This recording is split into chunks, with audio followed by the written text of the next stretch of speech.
Hello there, and a very warm welcome to AfriRise. AfriRise is your go to channel on matters African politics, African economics, and everything happening in between.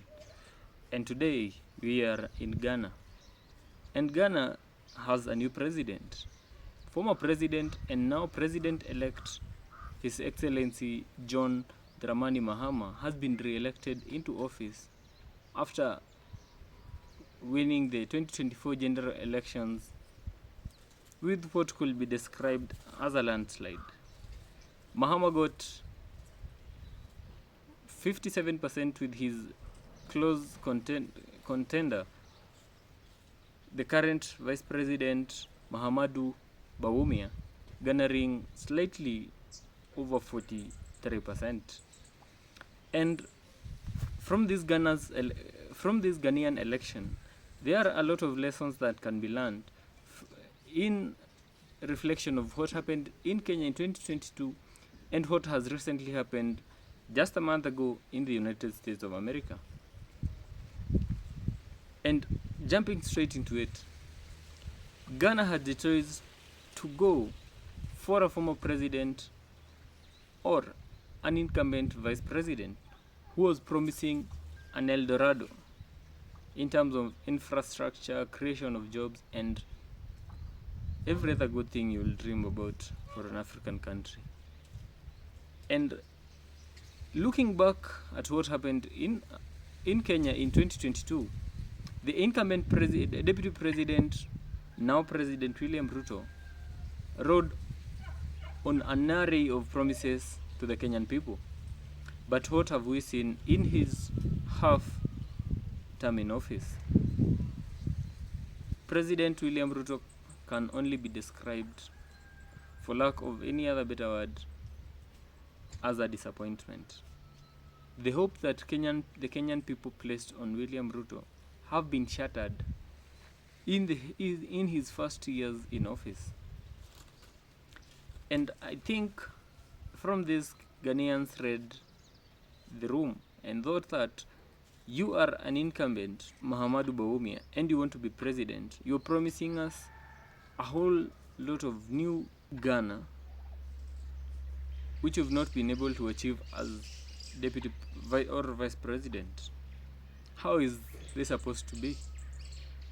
Again, this happened in the United States, where vice president to the current president Joe Biden ran for presidency, promising a whole new set of promises that really do not augur very well with what they are doing currently in office when he is vice president.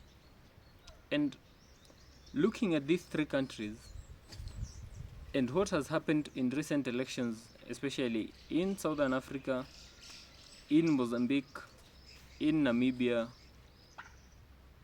and in Botswana, there is a trend of an insurgency against the incumbent. It doesn't matter your position. If you're president, you're thrown out of office. If you're deputy president and you want to be president, you're not given that chance because your position is empowered enough to try and create that change that you are trying to advocate for as a campaign strategy. And now, with the comeback of former President John Mahama, it could be seen as a reflection of the Ghanaian people to want to go back to what they were in 2012 to 2017 when John Dramani Mahama was president. And this is an illusion because the current economic environment compared to what was there 10 years ago is totally different.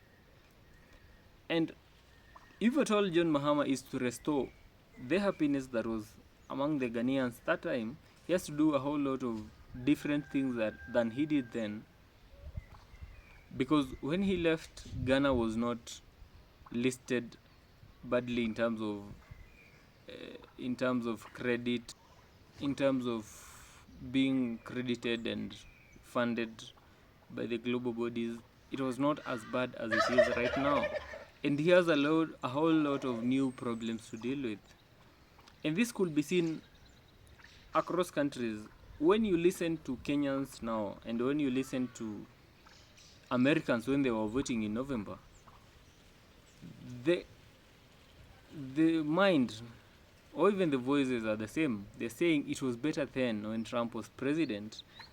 It was better then when former president of Kenya, Uhuru Kenyatta, was president. Now Ghanaians have gone to the ballot and actually reinstated a former president back into office again to try and change the current situation. And what we're seeing even in the trends in Kenya and even in other countries, it could be seen that these people that were former presidents that people feel are better devils, the devils we know, could be part of the problem. Right now we're seeing former President Uhuru Kenyatta in Kenya meeting President William Ruto, kind of forming a... I don't want to speculate, but it's kind of they are revamping their old friendship. And the problem we're seeing right now, even President William Ruto himself blames them on the former president and his government, which he was part of. Is this really a solution? Is this sustainable? Is this recycling and bringing back people who have been there back into office a real solution for Africa's problems?